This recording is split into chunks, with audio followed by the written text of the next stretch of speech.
look at the companies with strong fundamentals, the companies with strong technicals. And usually when there's uncertainty in the market like this, you can see ETFs like gold going up. You can see that they try to break here, here. And last Friday, it finally did it.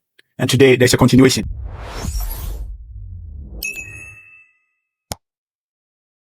September is a bear month. Since 1928, September is the only red month on average. And in this video, I will discuss what to expect from September, what can change the course of the market, and how you can position yourself to benefit from either a downward movement or an upward movement. So let's get started. Hi, welcome to Ben Talks Money. My name is Ben. I have an MBA in finance and management, and I have been trading for the past 8 years. So let's get started. So September is known, if you heard about it, the September effect, because it's the month that the hedge fund managers, the portfolio managers, they come back from their vacations and they try to, rotate their portfolio and get started for the fiscal year, because you have to know that the fiscal year starts in October. So September is the last month of the fiscal year. So a lot of managers, they'll be trimming their positions. They'll be doing tax harvesting and a lot of things. So September is historically a bear month, dating all the way back to 1928. And if you look at what can change the course of September, this September, one is the FOMC meeting. The Federal Reserve, they have a meeting coming up on the 16th and 17th of September, where they will decide if they are going to cut interest rate or leave it the same. And the ways that this meeting can affect the market is that right now, the stock market is pricing in about 80% chances of a rate cut. 80 to 90% chance of a rate cut. So meaning that the market is already expecting a rate cut. So it could be bullish if the Fed decide to cut the rate by 50 basis points. If they cut it by 25 basis points, the market will probably do nothing.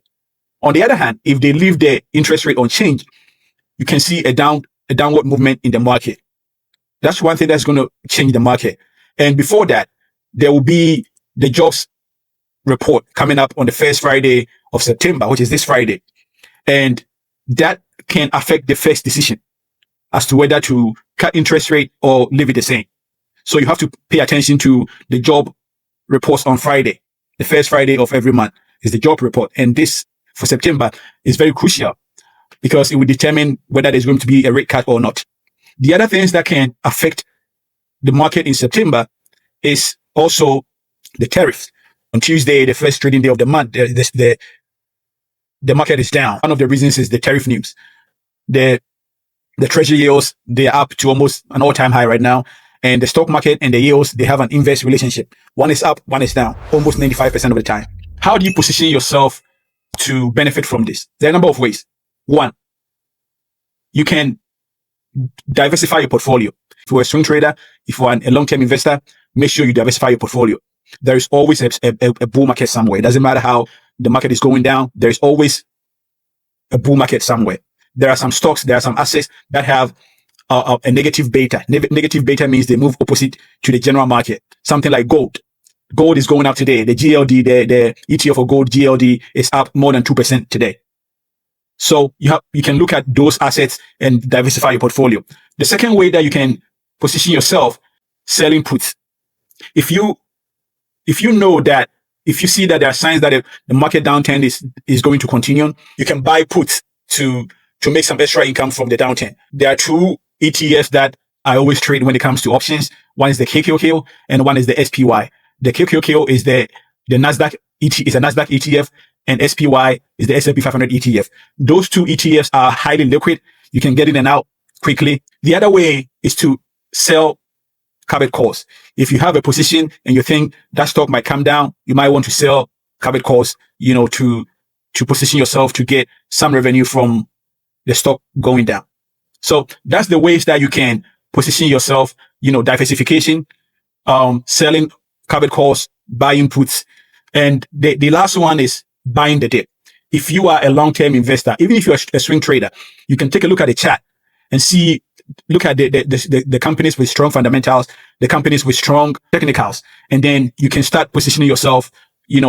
September, 4 weeks. You can do dollar cost averaging. You buy a little bit every week. You buy a little bit every week. By the end of September, the stock market is usually hot in the fall, getting to Christmas. And then, so you can position yourself in September to get the gains that comes in the rest of the fall. Okay. So now let's take a look at a few stocks that you can, play with, either buying calls, buying puts, that might help you balance your portfolio in September. The first one that we'll look at is the GLD, which is the gold ETF. Gold just broke the triple top resistance last Friday, and today is making a second day run on the break. And usually when there's uncertainty in the market like this, you can see ETFs like gold going up. You can see that it tried to break here, here, and last Friday it finally did. And today there's a continuation.